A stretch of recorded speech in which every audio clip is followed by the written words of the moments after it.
This morning we take a break from our series through the book of Acts, which has plenty to say about living in the power of Christ's resurrection. We take a break from that and look at the Gospel of John.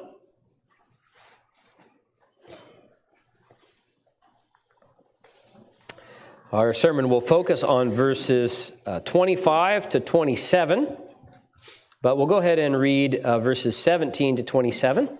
So, of course, to set the context, is the story of the resurrection of Lazarus from the dead. Lazarus had grown sick. Jesus delayed in returning to him. Before he got there, he had died, and he did so for a deliberate purpose, to reveal his power as the resurrection and the life, not just for Lazarus, but for all who would believe in him.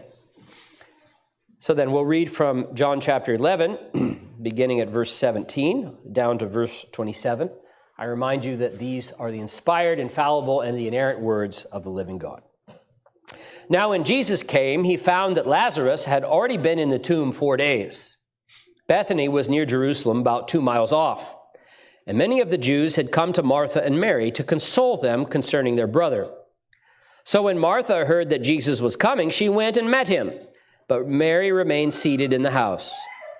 Martha said to Jesus, "Lord, if you had been here, my brother would not have died.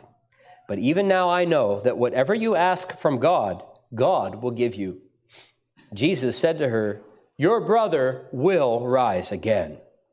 Martha said to him, "I know that he will rise again in the resurrection on the last day." Jesus said to her, "I am the resurrection and the life. Whoever believes in me, though he die, yet shall he live. And everyone who lives and believes in me shall never die. Do you believe this?"